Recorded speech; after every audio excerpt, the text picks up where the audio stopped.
At Christmas dinner, my son asked, "Mom, how are you liking the car?" I replied, "What car?" My lying daughter-in-law's face went whiter than fresh snow. Then that actress faked a dramatic fainting spell right there at the table. She just didn't expect me to find out everything. Bianca suddenly clutched her chest and collapsed backward in her chair like she was performing for an audience. The wine glass in her hand tumbled to the floor, red liquid spreading across the hardwood like spilled blood. "She's faking," I said immediately, not moving from my seat. "Mom, she wouldn't do that," Tyler said, already jumping up to help her, his chair scraping against the floor. "We need to get her to the hospital." Of course I went along. Someone had to witness this performance, and after 30 years of raising Tyler alone, I'd developed a sixth sense for detecting lies. The drive to the hospital was tense. Tyler kept checking on Bianca in the rearview mirror while she maintained her barely conscious act. I sat in the passenger seat, watching this charade unfold and feeling my suspicion grow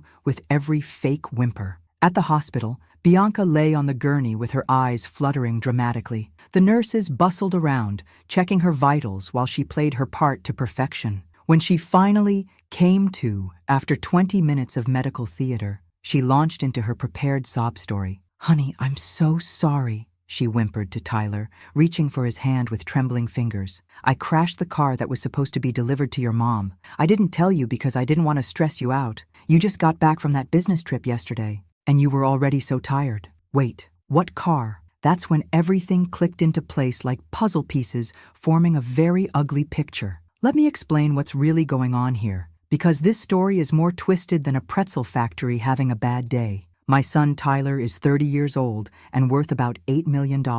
He built a software company from nothing, the same kid I raised working 3 jobs when his father abandoned us 27 years ago. Tyler was only 3 when Richard walked out, owing rent and leaving bills scattered everywhere like confetti after the world's worst party. I worked at a diner from 6 a.m. to 2 p.m., cleaned offices from 3 to 9 p.m., and stocked shelves at the grocery store on weekends. Some nights I fell asleep at the kitchen table, still in my uniform, with Tyler's homework spread in front of me. But we made it work. Tyler was brilliant even as a kid, always tinkering with computers and talking about algorithms I didn't understand. But here's where it gets interesting. 3 years ago, Tyler's software sale to Microsoft made the local papers, a feel-good story about a local boy who made it big. The article included his photo and mentioned his company's value. Suddenly, after 27 years of complete silence, guess who shows up wanting to reconnect with his successful son? That's right, dear old dad Richard,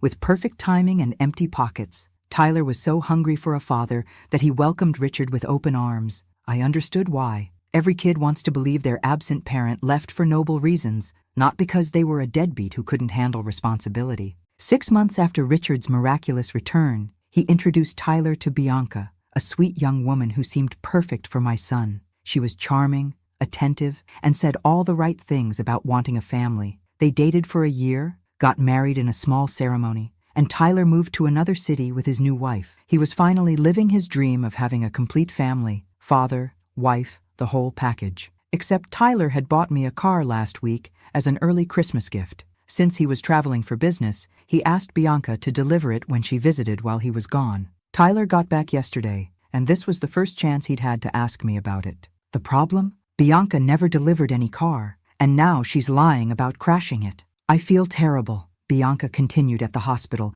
tears streaming down her face in perfectly timed drops. "The roads were so slippery from the rain, and the other driver just ran into me at that intersection near your mom's house. The mechanic said the frame was bent, and it would cost more to fix than it was worth, so I had to sell it for parts just to cover the towing." Tyler bought every word. When you're desperate for family, you'll believe anything to keep the fantasy alive. I watched my son's face as he absorbed her story, saw the concern and guilt there. He was already blaming himself for asking her to deliver the car. "Don't worry, Mom," Tyler said, looking between his wife and me with earnest eyes. "I'll get you another car, a better one. The important thing is that Bianca's okay." I bit my tongue. My brilliant son had built a tech empire from scratch, but when it came to reading people, he had the emotional intelligence of a golden retriever, trusting and completely missing the obvious tricks. As we left the hospital, I caught Bianca's reflection in the automatic doors. For just a moment, when she thought no one was looking, her helpless victim mask slipped.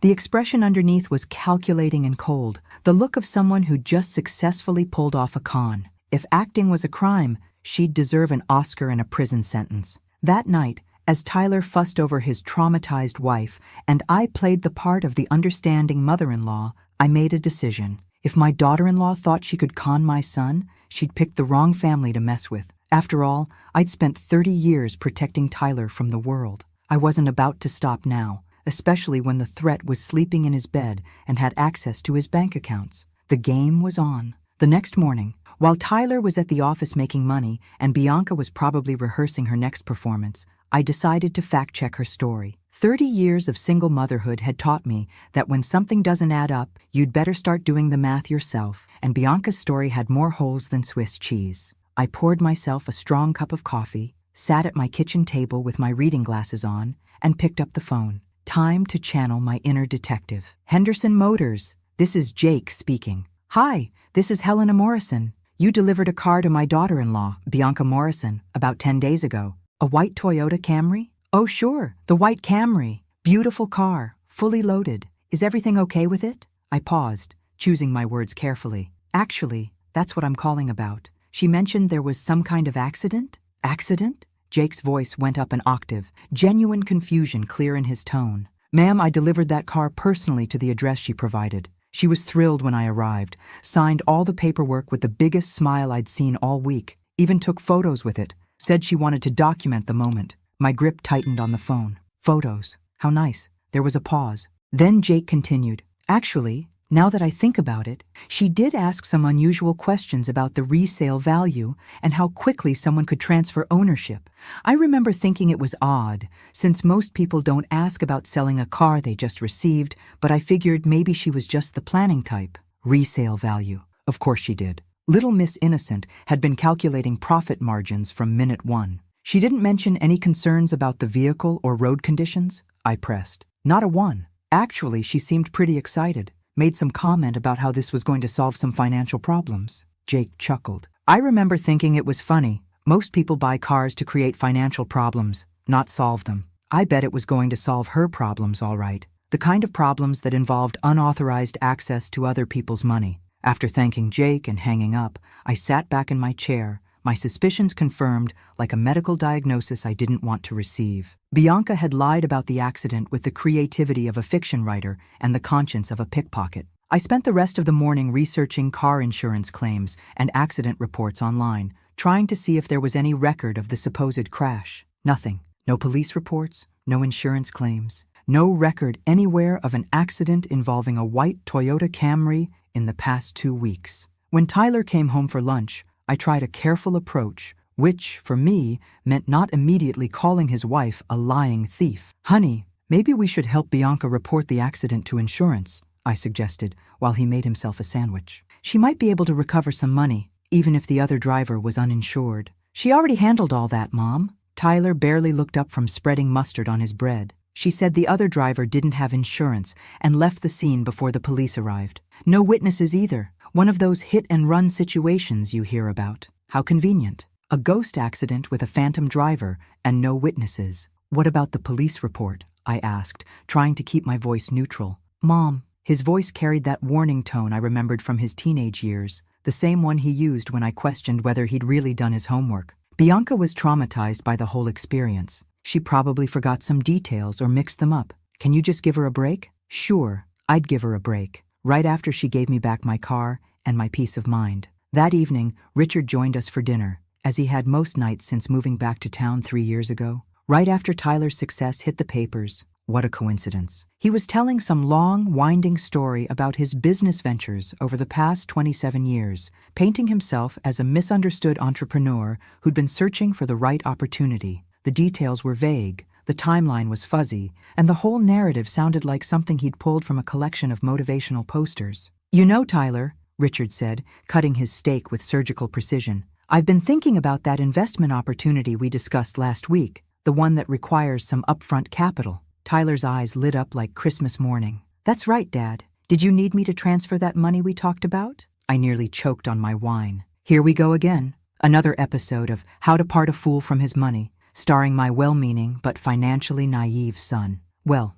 "If you're sure it's not too much trouble, son," Richard said, with just the right amount of hesitation. "Just until the deal closes next month." "Of course not. Your family." And there it was, the magic word that made Tyler's critical thinking disappear faster than free samples at Costco. Later, as I loaded the dishwasher and tried to process the evening's events, I caught a glimpse of Bianca and Richard on the back patio through the kitchen window. They were standing close together, heads bent in intense conversation. Their body language was familiar, comfortable, not like two people who were still getting to know each other. When Tyler wandered out to join them with his coffee, they immediately stepped apart like teenagers caught kissing behind the school building. The conversation switched to harmless topics: the weather, the neighbor's new fence, Tyler's work schedule. But I'd seen enough. Something was definitely going on between those two, and it had nothing to do with normal in-law bonding. The way they moved around each other, the quick glances, the seamless way they changed subjects when Tyler appeared, it all screamed conspiracy. I finished cleaning the kitchen and went to bed, but sleep didn't come easily. My mind kept churning over the details. The missing car, the phantom accident, the convenient timing of Richard's return, the suspicious investment opportunities, and now this obvious secret communication between my son's wife and father. Individual coincidences could be explained away, but this many red flags pointed to something much bigger than a simple car accident. The question was, how deep did this go, and how much was Tyler already in? I needed concrete information about Richard's past, so the next morning I drove to our old neighborhood to see Donna Rosa. She'd lived on Maple Street for 40 years and had a memory sharper than her garden shears. If anyone could tell me the truth about Richard Morrison, it would be her. The neighborhood looked smaller than I remembered, the houses more worn down, but Rosa's garden was still immaculate. I found her kneeling among her rose bushes, wearing the same style of cotton dress and sun hat she'd worn for decades. "Helena!" she called out, struggling to her feet and wiping dirt from her hands. "What a surprise. What brings you back to the old neighborhood?" "I wanted to ask you about Richard," I said, deciding to cut straight to the chase. At our age, there wasn't time for extended pleasantries. Her weathered face immediately darkened like storm clouds gathering. That man, I wondered when someone would come asking about him. "Sit down, Mija. You're going to need to hear this." We settled on her front porch, the same place where she used to shell peas while keeping an eye on all the neighborhood kids. The wicker chairs creaked under our weight, and I could hear the distant sound of children playing in a nearby yard, a sound that took me back to when Tyler was small. "Richard disappeared owing 3 months' rent to Mrs. Garcia next door," Rosa began, settling into her storytelling rhythm. "Left bills scattered all over that apartment like confetti after the world's most expensive party that nobody wanted to attend. Electric company, phone company, credit cards, everyone came looking for him. He never sent money, letters, anything in all those years? Nothing. Not one word for over 2 decades. Rosa's voice carried the weight of genuine disappointment. Poor Mrs. Garcia had to clean out that apartment herself when the landlord finally gave up waiting for the rent. She found pictures of you and little Tyler just thrown in a cardboard box like yesterday's newspaper. Some were torn, some had coffee stains on them, like they meant nothing to him. My stomach dropped like an elevator with cut cables. Tyler had spent years wondering if his father ever thought about him, creating elaborate fantasies about why Richard had left and whether he'd ever come back. Here was the brutal truth. Richard had literally thrown their pictures away like garbage. "Mrs. Garcia brought the photos to me," Rosa continued. "Thought maybe you'd want them someday. I still have them in my house if you want to see them." I shook my head, not trusting my voice. Tyler didn't need to see physical evidence of how little he'd meant to his father. "He was always a smooth talker," Rosa said, her tone shifting to disgust. "Had big dreams, bigger mouth, could convince you that black was white and up was down if you listened long enough. But when it came time to pay up or show up, he'd vanish like smoke. And now he's back, right after Tyler's picture was in the paper 3 years ago. Funny timing, no?" Rosa's eyes flashed with anger. 27 years of silence, then suddenly he wants to be father of the year the minute his son gets rich. Did anyone else around here hear from him over the years? Any mutual friends or relatives? Nobody. And trust me, in this neighborhood, news travels faster than gossip at a church social. If Richard had contacted anyone, I would have heard about it. Rosa leaned forward, lowering her voice. "There were rumors, though. Mrs. Garcia's nephew works for a collection agency, and he said Richard's name popped up on their lists several times over the years. Different cities, always owing money, always disappearing when things got tough. The picture was becoming clearer, and it wasn't pretty. Richard wasn't a man who'd made mistakes and learned from them. He was a professional disappointment, someone who made a career out of using people and moving on when the well ran dry. I thanked Rosa and promised to visit again soon, but my mind was already racing as I drove home. I had solid information now, but I knew Tyler wasn't ready to hear it. He'd spent his whole life crafting a story about why his father left. Maybe Richard was young and scared. Maybe he felt unworthy. Maybe he was protecting them somehow. The truth was much simpler and much uglier. Richard was a user who'd abandoned his family because responsibility was inconvenient. When I got home, Tyler was in the living room with his laptop, probably working on his next million while his parasites planned how to spend it. "Mom, where have you been? I tried calling your cell." "Just visiting old friends and taking a trip down memory lane." I settled into my favorite chair, studying his face. "Tyler, we need to talk about your father." His expression immediately hardened like concrete setting in the sun. "Mom, please. I know you have concerns, but he's trying. Can't you see that? He's been nothing but supportive since he came back. He abandoned you for 27 years, Tyler. 27 years without so much as a birthday card or a phone call." "People change, Mom." Tyler's voice took on that defensive tone he used when he felt cornered. Maybe he was scared. Maybe he felt like he'd already messed up too badly to reach out. Maybe he thought we were better off without him. But he came back 3 years ago, and he's been trying to make up for lost time ever since. I wanted to tell him about Rosa, about the thrown-away pictures and unpaid bills, about the collection agencies and the pattern of using people. But I could see Tyler wasn't ready to hear it. He'd invested too much emotionally in this reunion to accept that it might be built on lies. "Just be careful with your money, okay?" I said instead. "Don't make any big financial decisions without thinking them through twice." "Mom, I'm 30 years old. I built a multi-million-dollar company from the ground up. I think I can handle my own finances." "I know you can. I'm not questioning your business sense.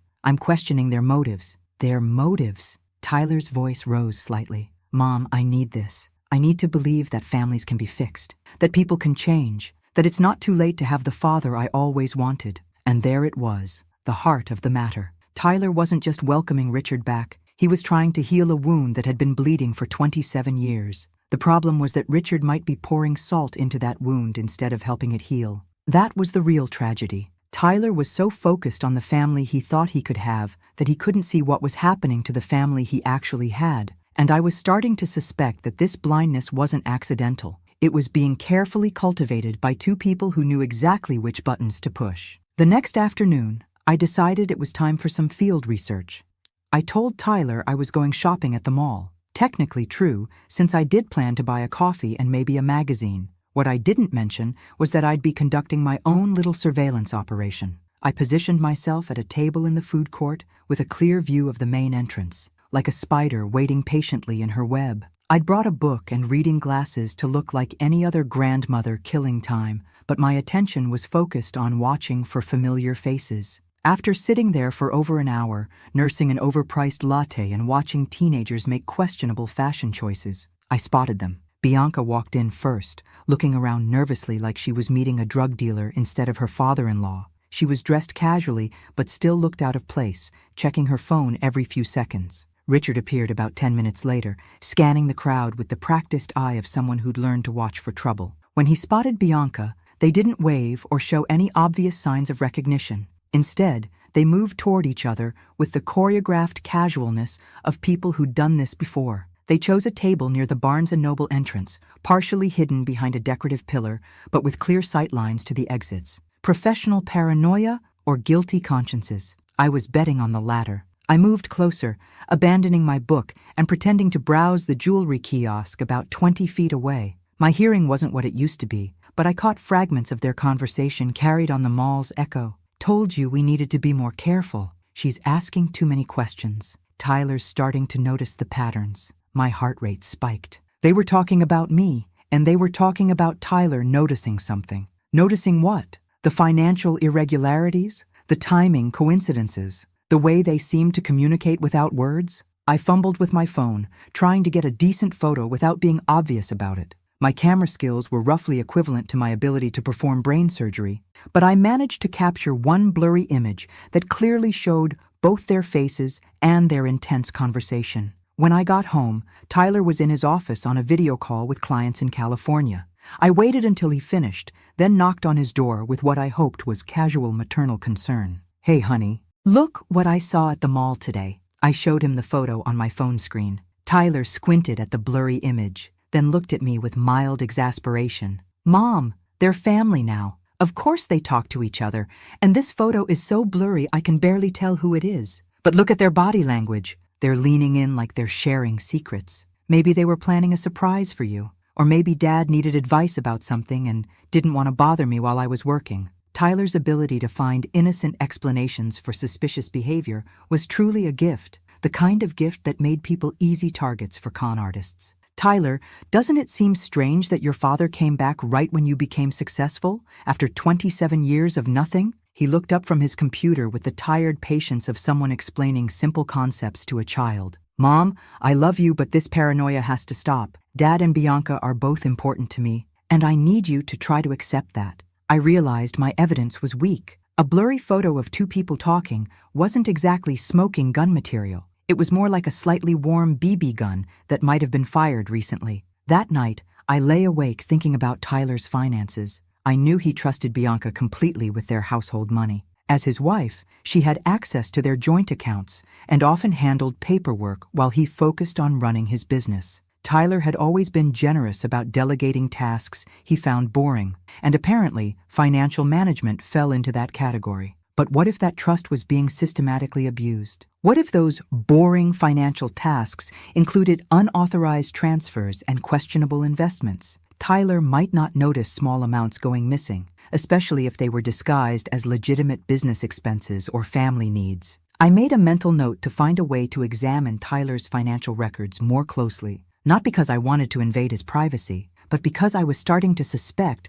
that his privacy had already been invaded by people with much worse intentions than mine. The problem was figuring out how to do it without Tyler feeling like I was crossing a line. He was already defensive about Richard and Bianca. If he thought I was spying on his finances, he might cut me out of his life entirely. But if I was right about what was happening, Tyler might not have a financial life left to cut me out of. The next morning, I called my old friend Margaret, whose son was an accountant. If I was going to investigate financial fraud, I needed to understand what signs to look for. "Margaret, hypothetically speaking, if someone wanted to steal money from a family member without them noticing right away, how would they do it?" "Helena, what's going on?" "Just humor me, hypothetically." Margaret sighed. "Well, small amounts over time would be the smart way, maybe disguised as legitimate expenses or investments. Set up automatic transfers that the victim approves once and then forgets about. Use joint accounts where both people have access, but only one person pays attention to the details."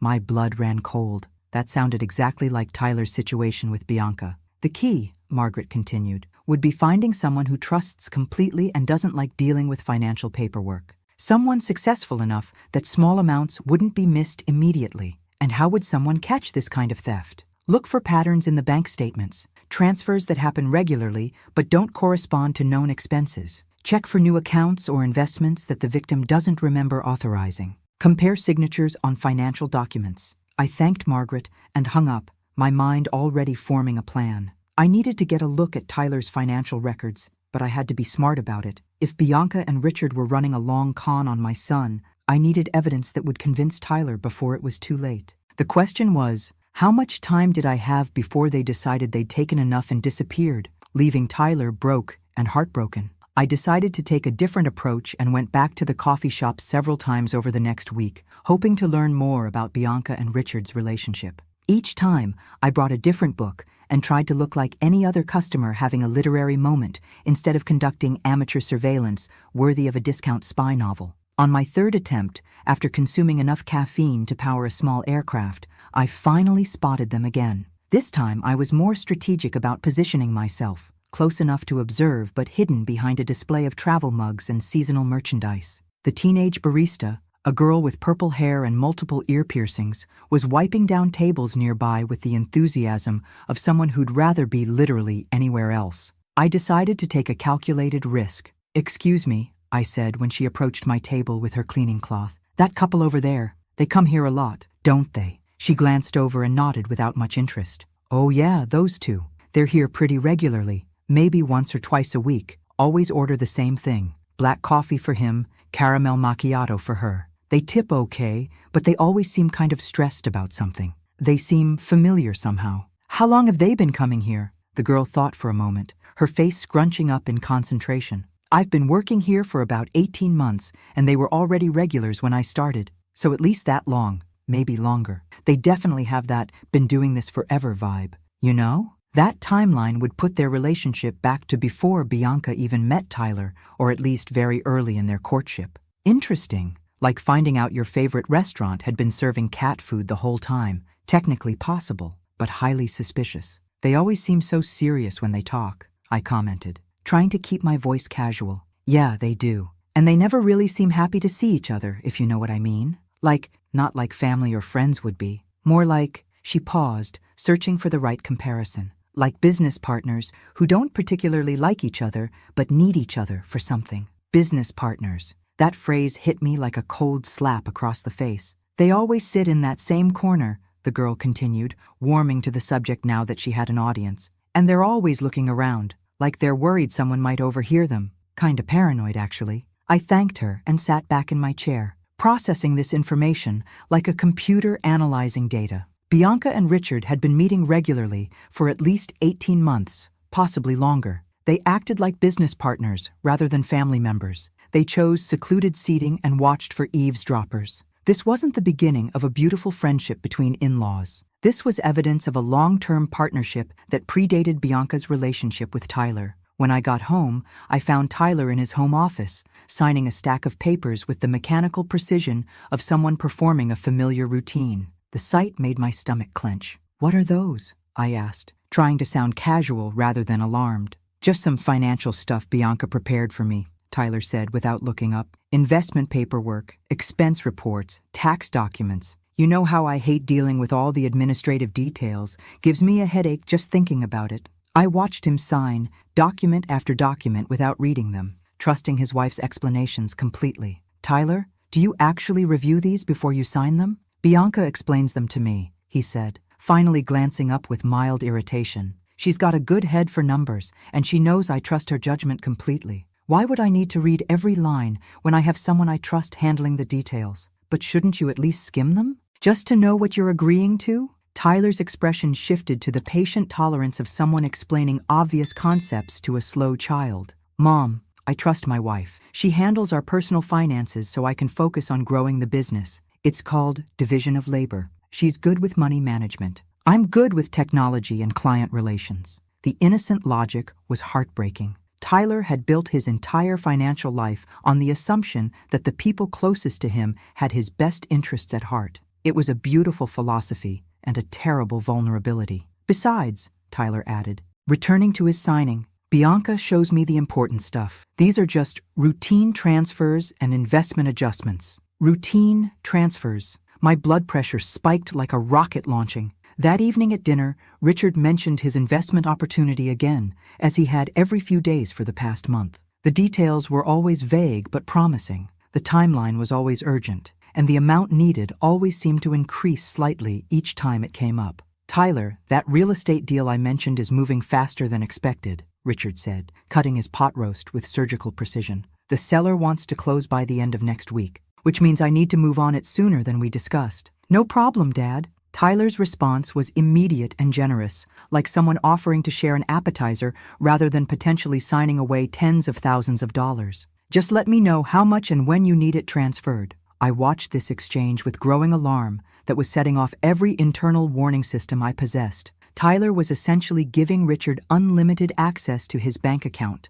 and Richard was responding with the confidence of someone who'd never been denied anything. I really appreciate this, son, Richard said, his voice carrying just the right amount of gratitude and paternal pride. It means everything to me that you trust me with something this important. Trust. The magic word that made Tyler's critical thinking disappear faster than free samples at a grocery store. As I loaded the dishwasher later and tried to process the evening's revelations, I realized I was running out of time. Richard and Bianca weren't just taking advantage of Tyler's generosity. They were systematically dismantling his financial security while he signed the paperwork that made it all legal. The question was no longer whether they were stealing from Tyler. The question was how much they'd already taken and how much time I had left to stop them before they disappeared with his life savings, leaving him broke and wondering how his perfect family had turned into his perfect nightmare. I needed concrete evidence, and I needed it fast. Because Tyler's trust fund was about to become Tyler's tragedy,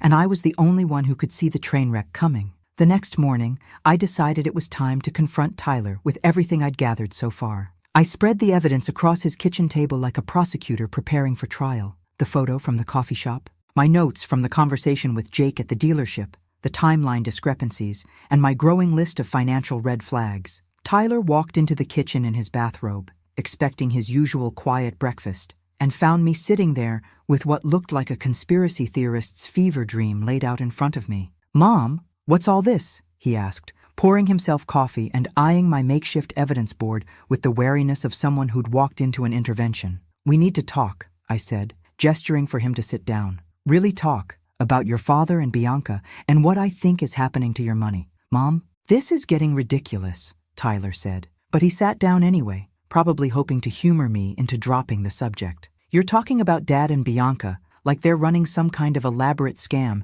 instead of just trying to be my family. Look at the pattern, Tyler." I pointed to my timeline notes. "Your father disappeared for 27 years and came back within months of your business success, making the newspapers. Bianca handles all your finances, and you sign whatever she puts in front of you without reading it. They meet regularly in secret and have known each other longer than you realize." "So what?" Tyler's voice was getting that defensive edge I remembered from his teenage years. "Maybe Dad introduced us when he first came back. Maybe that's how Bianca and I met in the first place. And yes, I trust my wife with our money. That's what married people do when they're not busy being paranoid detectives." Tyler stood up abruptly, pacing to the window overlooking his backyard. His shoulders were tense, and I could see the conflict playing out in his posture. Love warring with logic, hope battling against growing doubt. "Mom, do you have any idea what it was like growing up without a father?" His voice cracked slightly, revealing the little boy who still lived inside my successful grown son.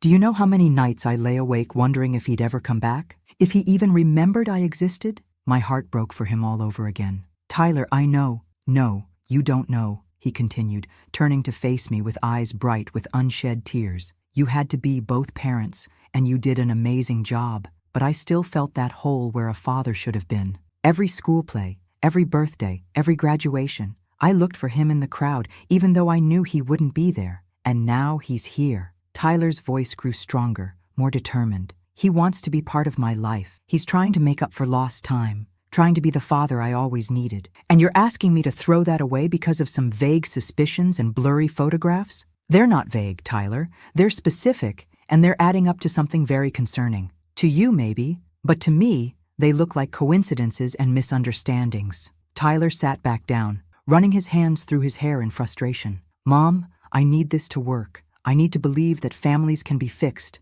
that people can change, that it's not too late to have the relationships I always wanted." That afternoon, as if summoned by some cosmic sense of timing, Bianca came to see me while Tyler was at work. She knocked on my door with her usual sweet smile, but today it seemed strained around the edges. "Helena, can we talk? I'm worried about Tyler." I invited her in, curious to see what angle she'd take this time. She settled on my couch with the careful positioning of someone who'd rehearsed this scene. "He's been so stressed lately," she said, folding her hands in her lap like a well-behaved schoolgirl. "I think all this tension between us is really affecting him. He's not sleeping well, and he's been distracted at work." The audacity was breathtaking. This woman was potentially robbing my son blind, and she was sitting in my living room expressing concern for his well-being. "I understand that it's difficult to share Tyler with new people," she continued, her voice dripping with practiced empathy. "You've had him to yourself for so long, been his whole world. It must be hard to adjust to him having a wife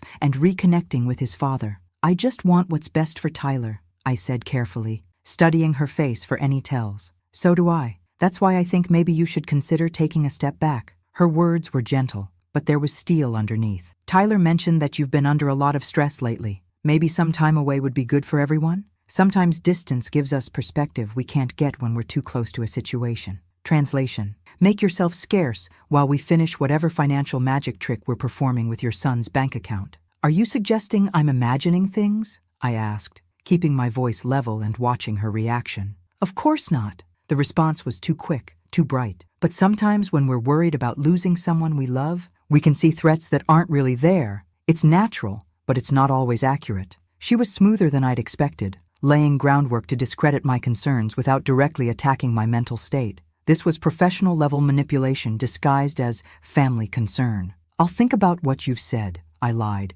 with the sincerity of a politician making campaign promises. After she left, I sat in my living room, feeling like I was in a chess game where my opponent could see moves I didn't even know existed. Bianca was trying to isolate Tyler by making him think I was becoming unstable and paranoid. Meanwhile, Richard was positioning himself as the stable, supportive father Tyler had always craved. They weren't just stealing Tyler's money. They were stealing his family connections, his support system, his ability to trust his own instincts. By the time they were finished, Tyler would be emotionally and financially devastated, wondering how the people he'd loved most had turned out to be the ones who hurt him worst. I was running out of time faster than Tyler was running out of money, and I still didn't have the smoking gun I needed to convince him. But I was starting to formulate a plan that might give me exactly the evidence I needed, if I was brave enough to execute it and smart enough not to get caught. The game was escalating, and it was time for me to make a bold move. Bianca had made one critical mistake in our little chat. She'd revealed that she wanted me out of the picture, at least temporarily. Like a magician accidentally showing the audience how the trick worked, she'd given me valuable information about their strategy. Time to use that information to my advantage. I called Tyler that evening and put on my best defeated mother voice, the one I'd used when he was 16, and thought he knew everything about everything. "Honey, I've been thinking about what Bianca said today. Maybe she's right. Maybe I do need to get away for a while and gain some perspective on this whole situation." "Mom, you don't have to," Tyler started, but I could hear the relief in his voice underneath the protest. "No, I think it would be good for all of us. I'm going to visit your Aunt Marie in Phoenix, give everyone some space to breathe, and maybe clear my head a bit." Tyler was quiet for a moment, probably processing the unexpected turn of events. "Are you sure? I don't want you to feel like we're pushing you away." "Of course not, sweetheart. I just think some distance might help me see things more clearly. Sometimes when you're too close to a situation, you can't see the forest for the trees." "When would you leave?" "Tomorrow morning. I'll pack tonight and get an early start. The drive will give me time to think." After hanging up, I spent the evening carefully planning what would either be the smartest or stupidest thing I'd ever done. I packed a suitcase with enough clothes for a week-long trip, made a show of calling Aunt Marie to confirm my visit where Tyler could overhear, and even printed out MapQuest directions to Phoenix. The next morning, I loaded my suitcase into the car while Richard and Bianca watched from Tyler's front window. I could see them standing there like vultures eyeing fresh roadkill, probably congratulating themselves on successfully manipulating the troublesome mother-in-law into removing herself from the equation. I even waved goodbye with the enthusiasm of someone heading off to a relaxing vacation instead of staging the world's most obvious fake departure. Then I drove around the block, parked behind the old oak tree that blocked the view from Tyler's house, and settled in to wait. If patience was a virtue, I was about to become a saint. If stupidity was a crime, I was about to become a felon. At exactly 10 a.m., Tyler's usual departure time for his Tuesday morning client meetings, I watched his car disappear down the street. I gave him an extra 10 minutes to clear the neighborhood, then used my spare key to sneak back into the house like a reverse burglar breaking into her own son's home. The living room was empty, but I could hear Richard and Bianca talking in the kitchen, their voices more relaxed than I'd ever heard them. They were probably celebrating their victory over the suspicious mother-in-law who'd finally been neutralized. I needed concrete evidence, something Tyler couldn't dismiss or rationalize away with his impressive collection of optimistic explanations. I carefully made my way to Tyler's home office, where he kept his important papers and sometimes worked on his laptop when he wanted to avoid distractions. Tyler's filing system was organized, but not obsessive. He had folders for different types of documents, but wasn't paranoid about security within his own home. Why would he be? He trusted the people who had access to his house and his life. I started with the investment folder, pulling out the documents Richard had given Tyler to review over the past few months. Under the fluorescent desk light, with time to examine them carefully, several things immediately stood out. The letterheads looked professionally designed, but generic, the kind of thing someone could create with basic computer software rather than actual corporate branding. The contact information led to P.O. boxes and answering services rather than real business addresses. Most damning, several of the investment opportunities were for companies I couldn't find any trace of online, despite Tyler's fast internet connection and my admittedly amateur detective skills. I took photos of the most suspicious documents with my phone, building a case one questionable contract at a time. Then, I heard voices getting louder in the living room, and my heart rate spiked like I'd just chugged espresso. Moving as quietly as possible, I crept closer to the doorway and positioned myself where I could listen without being seen. "Told you we needed to be more careful after that coffee shop incident,"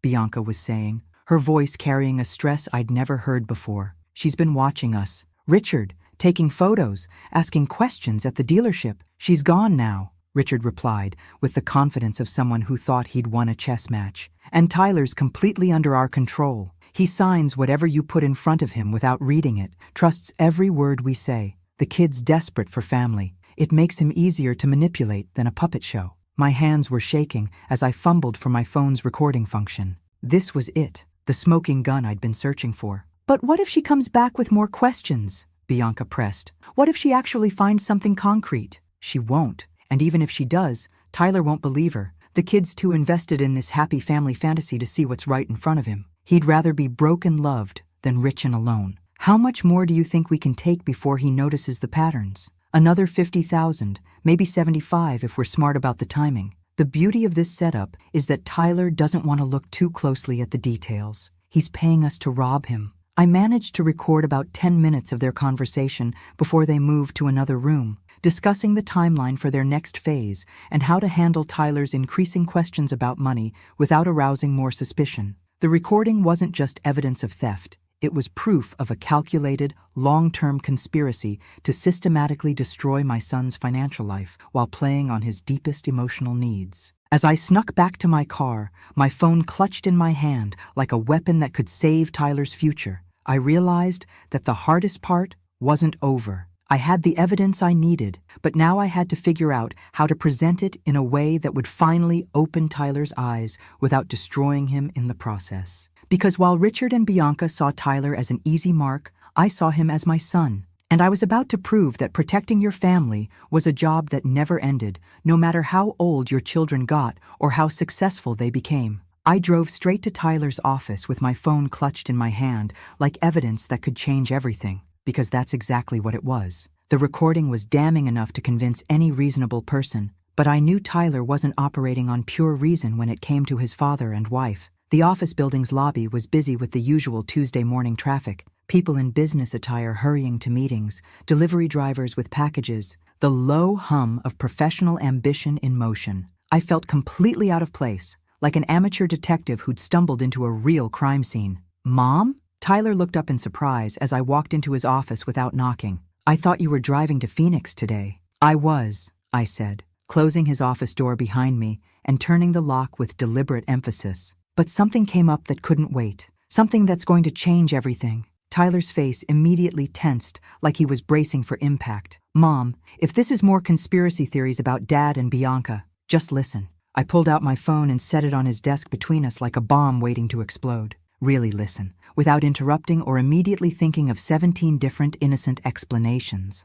Tyler leaned back in his chair, arms crossed defensively. "Fine, but this better be good." I pressed play on the recording. Richard's voice filled the room, clear and unmistakable. "She's gone now, and Tyler's completely under our control. He signs whatever you put in front of him without reading it." Tyler went very still, like a computer that had just encountered a fatal error. Bianca's voice came next. "What if she comes back with more questions?" "Richard, Tyler won't believe her. The kid's too invested in this happy family fantasy to see what's right in front of him. He'd rather be broke and loved than rich and alone." Tyler's face went pale as he listened to the people he trusted most, discussing him like he was a mark in a con game rather than a son and husband they supposedly loved. "How much more do you think we can take before he notices?" Bianca's recorded voice asked. "Another 50,000, maybe 75 if we're smart about the timing." The beauty of this setup is that Tyler doesn't want to look too closely at the details. He's paying us to rob him. By the time the recording ended,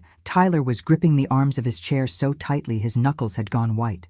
He stared at my phone like it contained footage of his own betrayal in high definition. That's really them?" he whispered, his voice barely audible. "Yes, I recorded this 2 hours ago at your house, after they thought I'd left for Phoenix. Tyler was quiet for a long time, staring out his office window at a world that had just shifted completely off its axis. When he finally spoke, his voice was flat and emotionless, like a computer reading data. They really think I'm that easy to manipulate? I'm afraid so. I reached across the desk and touched his hand gently. And Tyler, I've been looking at those investment documents Richard gave you. I think you need to have them examined by someone who knows about financial fraud, someone with more expertise than my suspicious mother instincts. The investments, you think they're all fake? I think you need to verify everything before you sign anything else. Some of those companies don't seem to exist anywhere but on paper. Tyler ran his hands through his hair, looking lost and betrayed, and about 10 years older than he had that morning. How long have they been planning this? How much have I already lost? I don't know for sure, but based on what I've learned, probably longer than we want to think about. What do I do now? The question came out like a plea from someone who just discovered that his entire reality was built on lies. First, we secure your finances immediately. Change all your passwords, freeze any accounts they have access to, and don't sign anything else without having it reviewed by your lawyer. Then we figure out exactly what they've already taken and whether we can get any of it back. Tyler nodded slowly, but I could see the devastation in his eyes. This wasn't just about money. It was about trust, love, family, and every hope he'd nurtured for the past 3 years. I really believed Dad wanted to know me, he said, his voice breaking slightly. Maybe part of him does, Tyler. People are complicated, but that doesn't excuse what they're doing to you. And Bianca, I trusted her with everything. Our future, our money, our entire life together. I know you did. And that's not your fault. That's what people do when they love someone. You're supposed to be able to trust your family. Tyler was quiet for another moment, processing the magnitude of what we'd discovered. What if we're wrong about everything? What if there's some explanation for all this? Then we'll find out when we investigate properly with qualified professionals. But Tyler, you heard that recording. Even if they're not stealing from you, which I think they are, they're definitely manipulating you and laughing about it behind your back. He nodded reluctantly, like someone accepting a medical diagnosis they didn't want to receive. Yeah, I heard it. We can get through this, I told him, squeezing his hand. We've gotten through worse things together, and we'll get through this too, but we have to be smart about how we handle it. Tyler looked at me with something that might have been respect mixed with gratitude. I should have listened to you sooner. You weren't ready to hear it then, and that's okay. Sometimes we have to learn things in our own time, even when the tuition is expensive. How expensive do you think this lesson is going to be? We'll find out. But Tyler, whatever the cost, you're going to survive this. And you're going to be smarter and stronger because of it. He managed a weak smile. Promise? Promise. Now let's go save what's left of your fortune before they decide to take the rest of it and disappear into the sunset. As we prepared to leave his office and begin the process of untangling the financial web that Richard and Bianca had woven around Tyler's life, I felt a mixture of sadness and determination. Sadness for the family dreams that were about to be shattered, but determination to protect my son from any further damage. The real fight was just beginning. We spent the rest of the afternoon and evening securing Tyler's finances like we were building a fortress against an invading army. Tyler called his bank, his investment advisor, and his lawyer, explaining the situation with the grim efficiency of someone who'd just discovered his house was on fire. The picture that emerged was worse than I'd feared, but not quite as catastrophic as it could have been. Tyler had been systematically robbed, but his business acumen had saved him from total financial ruin. He'd kept his company accounts separate from his personal finances, which meant Richard and Bianca had only been able to access a portion of his wealth. Look at this, Tyler said, spreading bank statements across his dining room table like evidence in a murder trial. I remember Bianca telling me these transfers were for tax planning purposes, putting money aside for quarterly payments. But looking at them now, the transfers totaled nearly $75,000 over the past year, going to accounts that Tyler couldn't clearly identify. The amounts were strategically small enough to avoid triggering automatic bank alerts, but they added up to more than most people made in 2 years. And these investment documents from Dad, Tyler continued, examining Richard's paperwork with the scrutiny he should have applied months ago. Half of these companies don't exist. The other half are legitimate businesses, but the account numbers and contact information have been altered. It was a sophisticated scam that took advantage of Tyler's trust and his dislike of financial paperwork. They'd created a paper trail that looked legitimate on the surface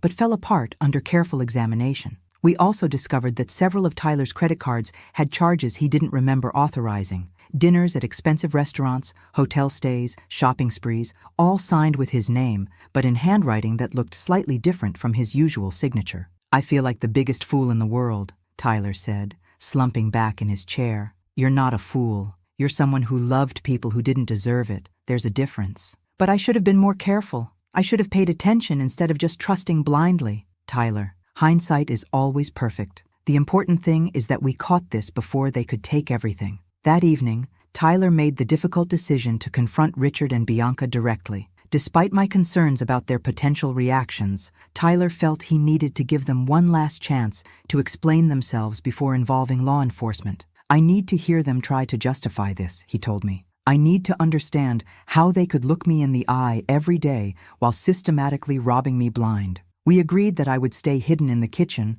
while Tyler confronted them in the living room, and that Tyler would record the conversation on his phone. If things got heated or dangerous, I would call the police immediately. When Tyler arrived home, Richard and Bianca were watching television like any normal couple enjoying a quiet evening. They looked up with welcoming smiles when Tyler walked in, completely unaware that their world was about to implode. "How was your day, honey?" Bianca asked, patting the couch cushion beside her. "You look tired." "I had an interesting day," Tyler said, remaining standing. "Mom decided not to go to Phoenix after all." I saw Richard and Bianca exchange the quickest of glances, a micro-expression of alarm that they tried to hide behind polite surprise. "Oh," Bianca said, her voice slightly higher than usual. That's unexpected. Is everything okay?" "Actually, no. Everything is not okay." Tyler pulled out his phone and set it on the coffee table. "I think we need to have a conversation about money and investments and trust and how sometimes the people you love most are the ones who hurt you worst." "Tyler, what's wrong?" Richard asked. But there was a note of caution in his voice now, like someone who just realized they might be walking into a trap. "I've been reviewing our financial records, and I have some questions that need answers." What followed was 20 minutes of the most uncomfortable television I'd ever witnessed. Tyler methodically presented the evidence, while Richard and Bianca went through the classic stages of getting caught: denial, deflection, minimization, and finally, desperate justification. "We were going to pay it back," Bianca insisted when the lies became impossible to maintain. "It was just temporary, just until we got back on our feet." "You have more money than you know what to do with," Richard added, his mask finally slipping to reveal the calculating opportunist underneath. "We just needed to borrow a little to handle some financial emergencies." "Borrowed?" Tyler's voice was rising now, 3 years of suppressed doubt finally finding expression. "You stole from me. You lied to me. You manipulated me while I signed the paperwork that made your theft legal." "We're family," Richard said, playing his last desperate card. "Family helps each other through difficult times. Family doesn't steal from each other and then lie about it for months." The conversation devolved into accusations and recriminations that made daytime talk shows look civilized. Richard became increasingly aggressive, arguing that Tyler owed him for the years he'd missed, like charging compound interest on parental abandonment. Bianca alternated between tears and anger, claiming that Tyler had never really loved her anyway and that she'd just been trying to secure their future. It was uglier than a custody battle and twice as painful to watch, but it was also revealing. Any remaining doubt about their guilt disappeared as they essentially confessed while trying to justify their actions. Tyler finally asked them to leave, and this time there was no question that it was permanent. "You'll regret this," Richard said as he headed for the door, delivering threats like a villain in a bad movie. "You're choosing that bitter old woman over your own family." "No,"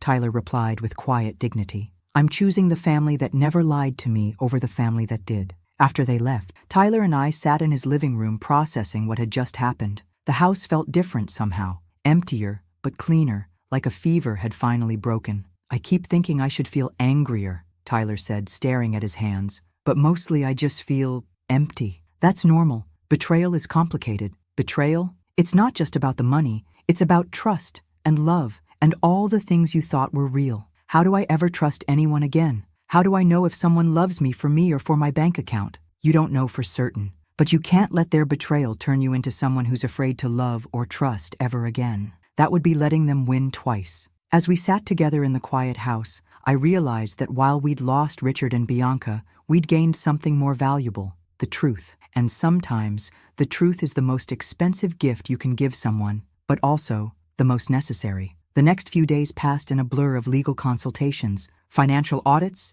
and police reports. Tyler's lawyer recommended involving law enforcement immediately, since the evidence of systematic theft was overwhelming, and the amounts involved crossed the threshold into felony territory. "We need to move quickly," the lawyer explained during our meeting at his downtown office. "Financial fraud cases are easier to prosecute when the trail is fresh and the perpetrators haven't had time to hide assets or flee the jurisdiction." Tyler was still reluctant to see his father and wife arrested, despite everything they'd done. The little boy inside him, who'd waited 27 years for his daddy to come home, was having trouble accepting that daddy had only returned to rob him blind. "They're still my family," Tyler said during one particularly difficult conversation. "Doesn't that count for something?" "Tyler," I said gently, "they stopped being your family the moment they decided to steal from you. Real family doesn't do what they did." The investigation revealed the full scope of Richard and Bianca's operation. They hadn't just been stealing from Tyler, they'd been running multiple small cons throughout the city,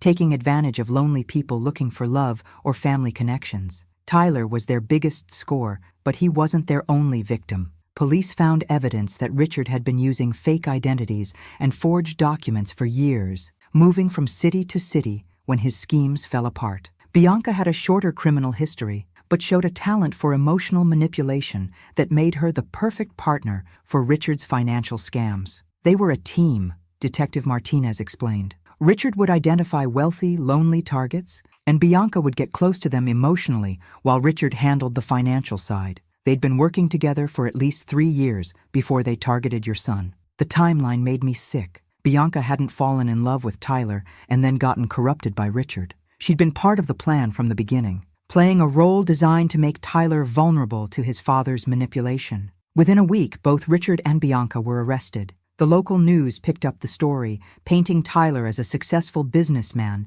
who'd been victimized by his own family. The attention was unwelcome, but necessary. It encouraged other victims to come forward and helped build a stronger case against the perpetrators. Tyler struggled with the media coverage, feeling like his private tragedy had become public entertainment. "Everyone's going to think I'm an idiot," he said after a particularly sensationalized news report. "Let them think what they want," I replied. "The people who matter know the truth. You were a loving son and husband who got taken advantage of by professional criminals." The legal process moved faster than I'd expected. Both Richard and Bianca were offered plea deals rather than face trial, probably because their lawyers knew the evidence against them was overwhelming. Richard received 18 months in prison. Bianca got 12 months, and they were ordered to pay restitution. Tyler was able to recover about $45,000 of the stolen money through asset forfeiture and frozen bank accounts. The rest was gone, spent on living expenses, legal fees, and the cost of maintaining their elaborate deception.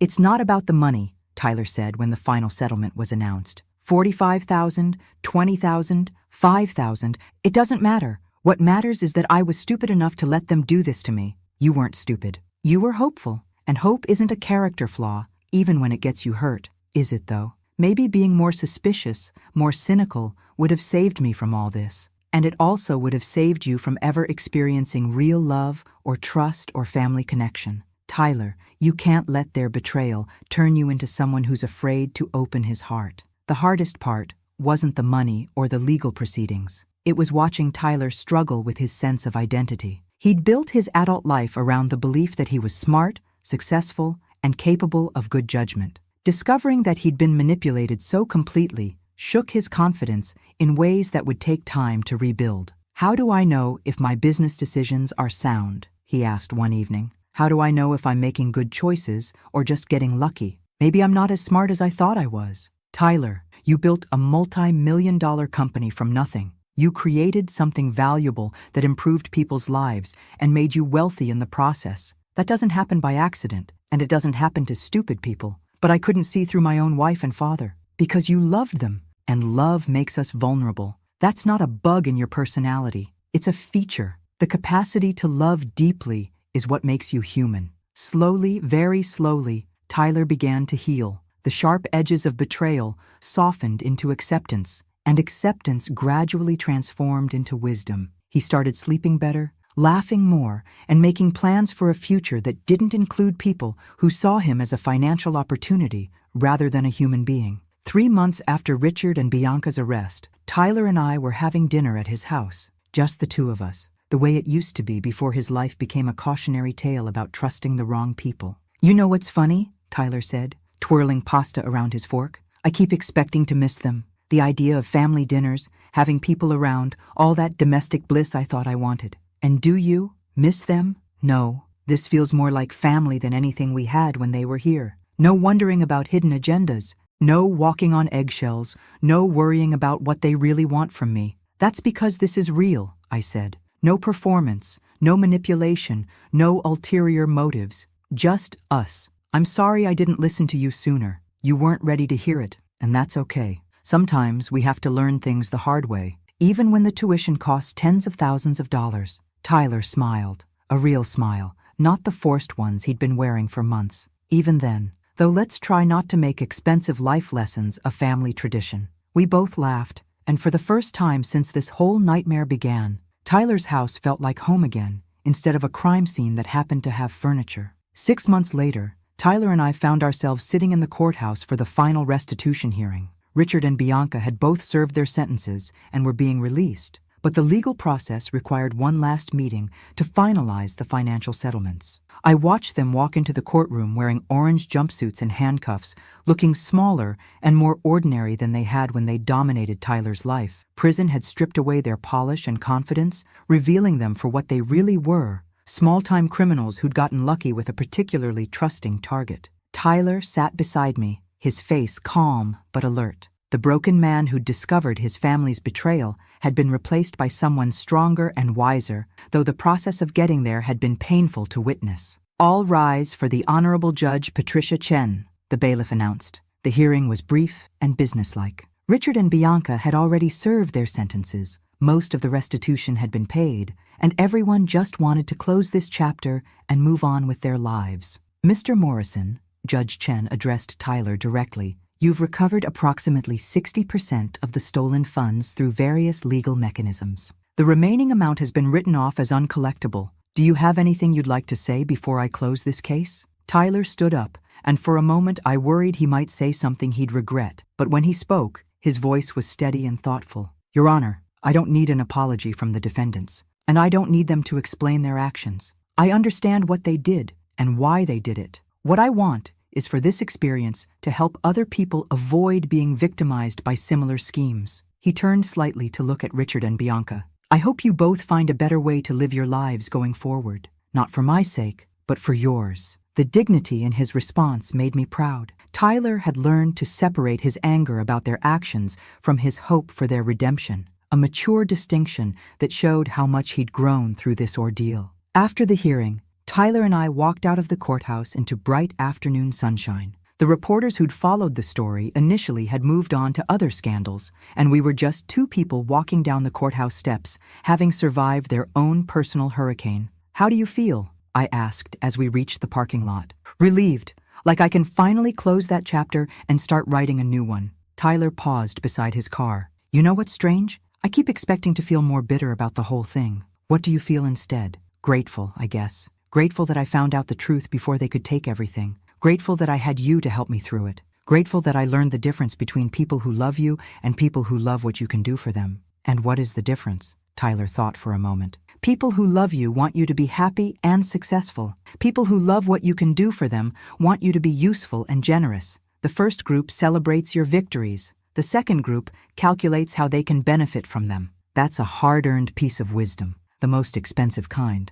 Tyler smiled. "But maybe also the most valuable." We drove home together, past the coffee shop where Richard and Bianca used to meet, past the neighborhood where Tyler grew up without a father, past all the places where this story had unfolded. But instead of feeling like we were driving through a crime scene, it felt like we were leaving the past behind and heading towards something better. "What do you want to do for dinner?" I asked as we pulled into Tyler's driveway. "Actually, I was thinking about cooking. It's been a while since I made your favorite pasta, the one with the mushrooms and extra garlic." "Sounds perfect." As we walked into the house together, Tyler put his arm around my shoulders in a gesture that had become natural again after months of rebuilding trust and connection. "Hey, Mom? Yeah? Thanks for not giving up on me, even when I was being stubborn and stupid about everything. That's what real family does, sweetheart. We stick around even when it's hard. We tell the truth even when it hurts, and we protect each other from people who want to hurt us. Even when those people are supposed to be family too?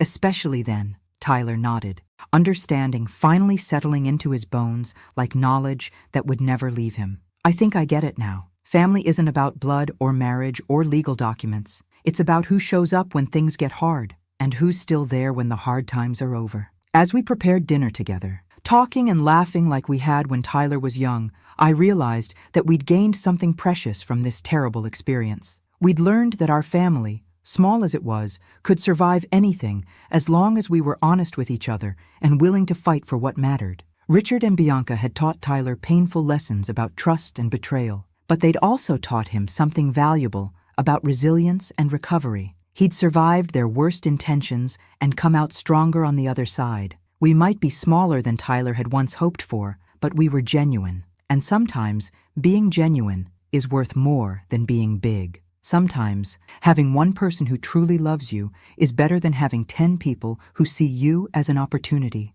Tyler had learned to tell the difference, and that knowledge would protect him for the rest of his life. Not bad for a family that had started with just a mother and her son, survived abandonment and betrayal, and emerged with their love for each other intact and stronger than ever. The story wasn't ending. It was just beginning a new, better chapter. Thanks for listening. Don't forget to subscribe and feel free to share your story in the comments. Your voice matters.